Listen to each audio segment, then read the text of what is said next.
A modern competition for a classic craft. I'm Lisa Oligas, and this is Newsmakers. In this edition, we visit with members of the Joplin area Town and Country Quilt Guild about their upcoming quilt show, which returns after a COVID-created hiatus since 2019. We find out about its new location, and we learn how the Guild supports local charities. Plus, details about this very practical crafting skill. We begin our conversation with Guild members Kathy Knapp, Quilt Show Chair Dana Parker, and Boutique Chair Betty Fogarty. Welcome, ladies. Thanks for being here on Newsmakers. Thanks for having us. So let's start with details about this big event. It's happening in October. When and where is it taking place? It's October 3rd and 4th, Friday and Saturday, at Community of Christ Church at 1212 North Gates Boulevard, just down the road from Missouri Southern. It will be from 9 to 5 each day. Okay, so lots of opportunities to see all these quilts. Okay, Yes. So it's been on hiatus. What is it like to bring it back? You've had to sort of reorganize. Dana, how many quilts do you usually try to get into this? We usually try to get at least 100, and by quilts, we might have other items that are handmade. It could be bags or clothing attire, table runners, just a variety of different things, mostly quilts. Getting them together, it's been an experience. Yeah, so you're in a new location. What facilitated that, and is it not quite as big, so it's a little smaller space? We're in a new location because Memorial Hall is no longer available for us to use. So the Community of Christ Church has very kindly and generously offered to let us use their building that weekend to hold our show. It is a little bit smaller, but we're just thankful that they've allowed us to have that. Yeah, I think it's fun just to even see all these quilts on display. They're very beautiful. It is a competition. So how do you guys collect entries, and are there different categories? How does that work, Kathy? Well, this is really her field of expertise. All right, We'll let Dana explain that. Sure. We have a day where we take in the quilt entries. They fill out a entry form, and that will be the Monday before the show. And then we do all the organizing and count them up, get them hung. In the meantime, we have a judge that comes in that we've hired, and she will come and go through every quilt and look at all the detail and so many different parts of each quilt that are judge worthy, and then she'll pick which ones she thinks are first, second, third, and honorable mention. All right, well, as you can see, if you look at our site, there's a gift basket here. You're having gift baskets and other things that folks can take a chance on. So tell us what you have and what kind of variety there are in the gift basket world. This is one of our baskets from the Basket Walk that is a picnic basket. It has a beautiful quilt and all the goodies that you would need to have a fun picnic. We have baskets that are specifically quilty for sewists, but we also have baskets that have golf, movie passes, dining, pearls and earrings. We've got like restaurant gift certificates, things like that. all kinds from fast food to fine dining. Okay, so you also are planning to have what's called a secondhand rose sale. What is that about? Secondhand rose is basically like a garage sale. It's patterns, books, remnants of fabric, are things that we call UFOs. Sometimes people start a project, they decide they don't like it, and they bag it up and put it in timeout, and eventually they say, I'm never going to finish this. They can donate those to Secondhand Rose, and one man's junk is another man's treasure. You bet. You may want a pattern that's no longer in print, and we may have it, and you can buy it for a bargain price. That's a great deal, yeah. Well, we're going to talk about some charities that benefit from your organization, but tell us about how the club puts these funds to use. And you make quilts, then you sort of donate them. How's that process work? Well, we do. Last year, we gave away 297 quilts. Wow. All but 50 stayed locally, and the additional 50 were sent to hurricane victims from Hurricane Helene. We also have burp cloths, receiving blankets, walker bags. The walker bags go to the Area Agency on Aging, and they're distributed through the different dining centers. And I did get a note from the agency on aging. They can't come to our show, but they actually you donate a quilt to them, and then they have sort of a chance of a raffle, and they've raised $400. So you, in turn, by doing your charity work, are helping them to raise money. Yes. How does that feel? It's nice. It's nice. It's lovely to be able to know that we're doing something that we enjoy doing that benefits the community. How long have you been quilting? I took my first class 43 years ago when we moved to Joplin. But I took quite a hiatus because I was pregnant then and I was busy raising a family. So as they got older, then I really got back into it.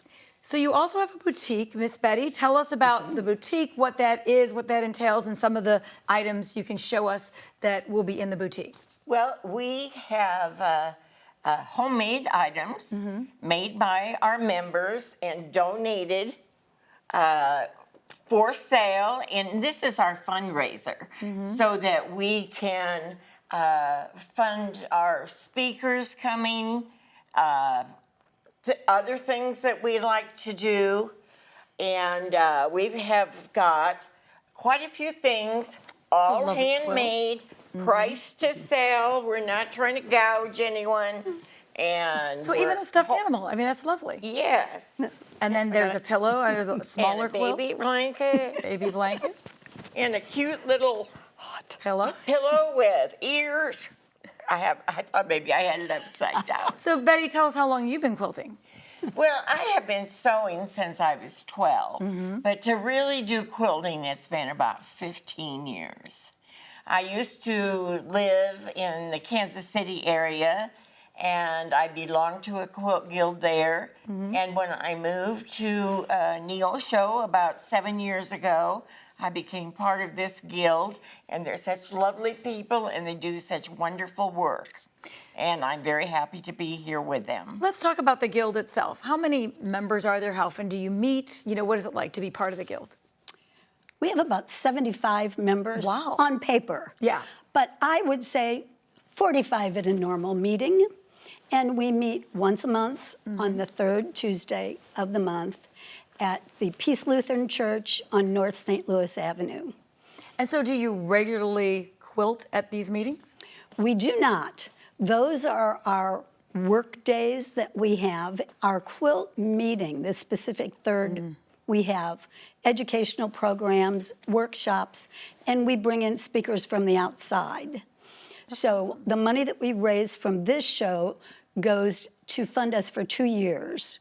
Wow. And that's used not only to pay for these speakers, but to also buy the things we need to be able to make all these cute things. Okay. Because quilts take batting, they take fabric, They do. and we do not supply the manpower, but the money pays for all the supplies. Yeah.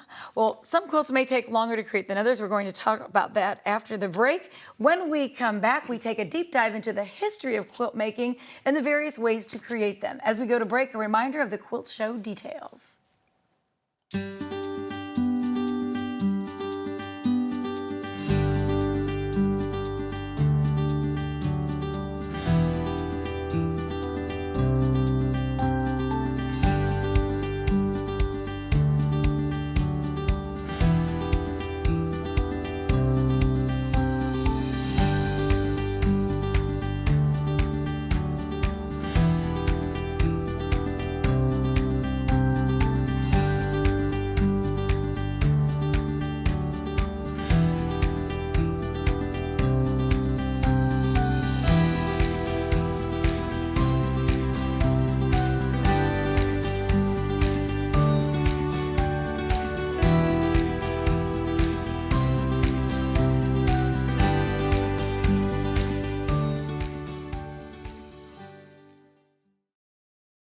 We're back. Mental health experts are saying that adopting a creation-based hobby helps reduce anxiety, and quilting is much more than simply sewing.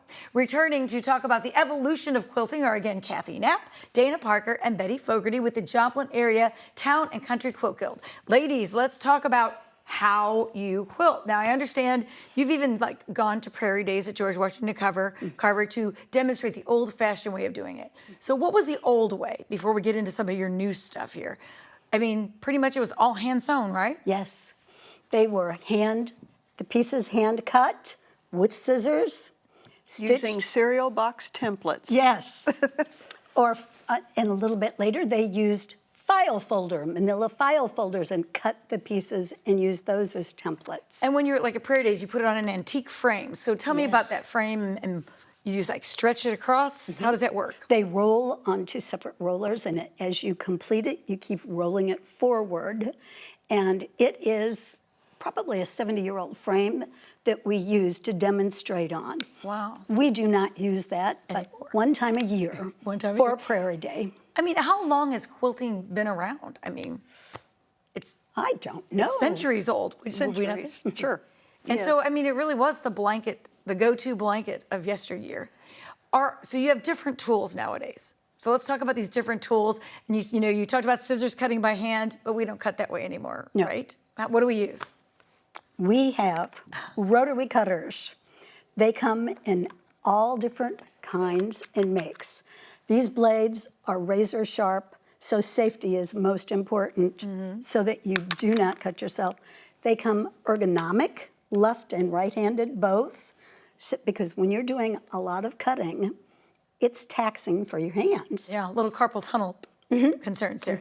And then you talked about you have a die cut machine. How does Yes. that work? And Dana's got some of the Yes. like a stencil. Is that how it works? It's a die, and you can put your fabric on top of this. And then you put this little mat, and then you run it through the AccuQuilt machine. It just spins You and it crank goes it. through. Yeah, you crank it. And there are electric ones, by the way, which is even more modern. And when you come out, you have little, like in this case, you would have snowflakes and trees For a Christmas quilt, for a probably. Christmas quilt, or you could do a cute little boy quilt. There's also just basic shapes like squares and Yes. triangles and circles. And you usually, I mean, how many hundreds of pieces of those designs do you need when you make a quilt? A lot. These are considered appliques. Appliques. And when you look at this little die, that is metal all the way around there. So if There's a you blade. pressed, it would cut you Oh, wow. deeply. But when it goes through this press, you can put 6 layers of fabric through at one time. That's great. So it makes the job faster. Yeah, because it saves you cutting it out 6 times right there. Yes, So absolutely. it does save on your hand and your grip. And then, so And who quilting wants is to cut that out? preschool teachers will tell you it gets tiresome, I'm sure. So then talk about then when you're making a design, like you have a quilt on your lap. This is called the Opportunity Quilt. What does that mean when you say Opportunity Quilt? That means that we will be selling chances to win this quilt. So how was this one made? This one was made using specialty rulers similar to, maybe not this one exactly, but this type. There's all different shapes and sizes, and you can measure all your parts and pieces. So everything was made, each one of these little pieces was cut. I might have done 2 or 3 layers at a time, but generally 1 piece at a time, and there's probably over 1,000 pieces in this quilt. Wow. You can't tell because some of the white pieces just blend together. Yeah. But, this is our opportunity quilt. We will be selling tickets $5. You get 25 chances Wow. to win this and take it home. And so for- did you make this or did the group make it? I made She this made one. it. All by yourself? I did. Wow. I did. So how many hours goes into making a quilt like this? Can you Well, I estimate? didn't count. I didn't count because I also did the quilting part of it. So there was probably a good 60, 80 hours. Wow. Has it become more acceptable, I would think, to use sewing machines? And tell me what a long arm machine is, for those who don't The know. long arm machine is, wish I had brought a picture, is a giant machine. It's a giant sewing machine, and it sits on, in my case, it's a 12-foot frame, Wow. so that I can put a large quilt on there. And that Because when I- otherwise you'd be bunching it up trying to run it through a sewing machine like this size. Yes, the top will have already been made, you know, the pretty part. And then I take it, and other people, but you take it and then you do like these little quilting designs all around a quilt. And it finishes the quilt and gives it that final little bit of oomph and pretty. Yeah. So in your competition, do you differentiate in judging quilts that are done by machine versus by hand? Yes, yes, we do. By hand, there's also machine applique versus hand applique. That's a whole, those are different categories. We have miniatures, and we have collage, we have wool categories. We have 23 different categories in our show of types of quilt. Wow. You can, some of them are wearables. Yeah. So you have an iron there. How important is an iron in the quilting world? Well, very, very important. We iron all the time. You don't want your fabric wrinkled. You want everything straight. You need to press your seams a certain way so the quilt lays flat. This is an Oliso iron. And this is a giveaway, I believe. Or no, it goes in one of the baskets. Those are full-sized Olissos that we can, people can win in the basket walk. This is just my personal little iron, and even smaller. They go down to this size. Like a mini iron. Like if you were going to be doing applique or something, and you had a stabilizer on it that you could iron the surface, and you can get very specific. The big one, yes, you go very specific, little petals. Little pieces. And So at your guild, when you do sew together, well, how does that maybe create bonds? I mean, how is it fun? How is it, I guess, a nurturing environment for you guys? What do you enjoy about it? definitely the camaraderie, seeing what everybody else is doing, maybe learning something new that you hadn't thought about. And we have a sew day on the 5th Tuesday of every month where we sew for our charities, where we all get together and we may have people ironing and people cutting and people sewing, and we all enjoy this activity and we enjoy each other's company. Well, it's even better that what you do helps others. So let's remind everybody what the date and time of the event is so people can attend. October 3rd and 4th, a Friday and Saturday, at Community of Christ Church, 1212 North Gates Boulevard here in Joplin, close to Missouri Southern, from 9 to 5 each day. Excellent. All right. And admission is $5. All right. We'll come out and see all the quilts and all the show. Thank you, ladies, for explaining all about it. We appreciate you being here. Thank you. Thank you. And when we come back, we learn more about the charities benefiting from the Quilt Guild.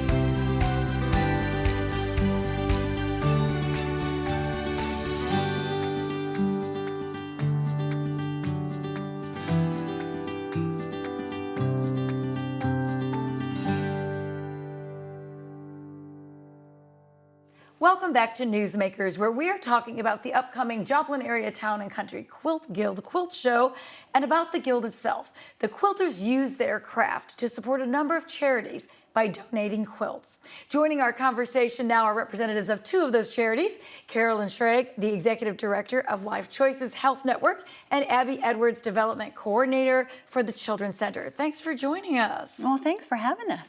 You know, in 2024 alone, the Quilt Guild donated 294 quilts, 72 burp cloths, 61 receiving blankets, 12 layette sets, and 36 walker bags. Carolyn, many of these are for babies. So how do these donations impact your mission and the women they may be touching?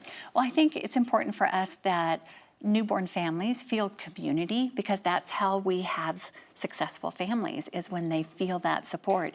And so when that newborn mom comes in and she needs those resources, maybe she doesn't have a family or she doesn't have somebody that's given a baby shower, we can give a basket, and the foundation of that basket is one of these quilts. And when the artistic design has been done by, say, the Quilting Guild and those that are quilters, they give that, it is like a legacy of love that this newborn mom gets for her baby, and is really, really special. Yeah. And these have lasting abilities typically. I mean, quilts are kind of made to last. Do you get a good reception from the moms when they receive these? 100%. And oftentimes we'll have moms say that they actually then designed their whole nursery around the quilt, because the quilt can be hung on a wall, it can be, used decoratively. With newborn, obviously we have to be careful with blankets in the bed, but the quilts, they can put on the floor, babies crawl on the quilts, they play on the quilts. It's just a part of absorbing that baby into family. That's awesome. Abby, tell us, the Children's Center deals with kids in often crisis situations. How can quilts not just be a blanket, but maybe even be a comfort? Yeah, for us, we are big in the game of comfort items. And so quilts, and especially handmade things like this, because we have kiddos a lot of times that are dealing with either a family abuser or they've been bounced through the foster system, and being able to have something that belongs to them. And especially something like a handmade quilt, to be able to travel from place to place with them, because there's times where for the evening we're sending them into respite care, and then the next day they're going somewhere else and they don't know what those look like. So to be able to take something with them that is now theirs and they have a belonging is such an invaluable thing that these women give to these kids. It's very, very cool. So they have a day where they give them out. So explain how that works for me, as to how many you get, or how often you use these. Well, they usually will bring several different community nonprofits together, and then we get to go and we get to celebrate, and then they distribute it to the different organizations. So we get to receive them, and then we bring them back to our teams. And that's just usually a day of celebration for all of us, because it's so many stitches that have been done in love, with these women knowing that they're going to so many different places, whether it's newborn at NICU or at Freeman, or whether it's with, our organizations. And so it's just a joyful celebration. And oftentimes those quilts then help us to get so many baskets made up that can help us through the year. Yeah. Well, I'd like you both to answer this. Do you think it makes a greater impact that these are homemade, not store purchased? Absolutely, because again, our kids are in a situation where sometimes the family is who hurt them, or they're getting separated from what they knew. So to have something that feels homemade and feels like it was someone who truly cares about them, such a personal thing to give, really makes an impact with these kids. Because we also have some donors that make pillowcase bags. And so a lot of times we're putting that homemade quilt into a homemade bag. So they're able to kind of connect with their community and know that someone out there did something for them out of love, which in these circumstances is so important. Yeah. So the kids get to take them with them. So you always then have a need. Yes. So how many, let's talk about how many could you use in a year? How often do you see kids? We average about 1,000 children between our 4 centers each year. And so it kind of ebbs and flows. We have busier months, we have heavier months.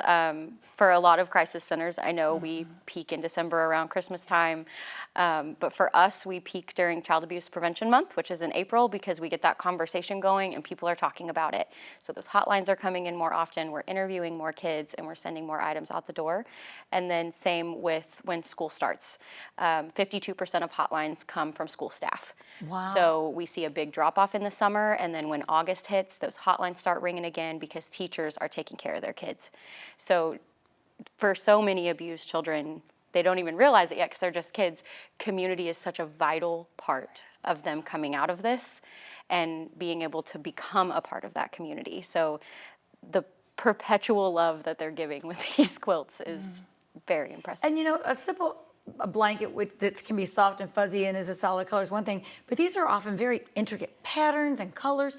Do you think that makes a difference to children? Oh yeah, because there's no two alike. And so they're often, I mean, they may have the same fabric in 4 or 5, but different women will use different patterns and put together with different colors or different backing. So each one is such a unique statement of we care about you. And so that person has that unique item that is just special to them. And they're kind of cool to the touch, which is kind of besides being warm, it sounds like they're a blanket, but they have kind of a cool sense because they're usually cottons. Yeah. Talk to me about how this can make a difference for your budgets. I mean, would these be things you'd have to sort of buy so that you could have something to give to the children? I think for us, yes, because we always know that that's part of Maslow's hierarchy of needs is you have to have that warmth, you have to have that, and there is something very embracing about a blanket. So if we didn't have these, we would definitely have to go and purchase. So the fact that we have them, but again, it goes back to what you said, it's something about knowing that your community and people in your community. And I know for me, like my quilt from my grandma and my mom, she's a quilter and she makes quilts and each of my children have, there is just something intrinsically unique about a quilt. And so I think to someone who has no family, it's even a more special item because it's more than just a blanket. Anybody can buy a blanket, but the quilt, it provides the warmth, it provides the need, but it's done in such a loving way. Yeah.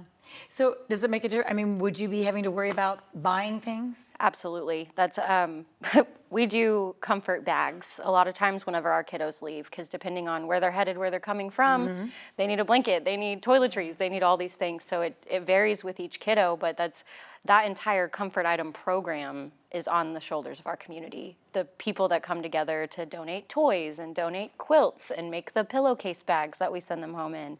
Those are all things that would be astronomically impactful on our budget if we were purchasing them. Right. And it is such an important part of making these kids who have clearly been treated poorly feel like they are deserving of love. Yeah. So it's something that would be a huge chunk of our budget if it wasn't donated. Carolyn at Life Choice says sometimes people are making a difficult decision to have that child.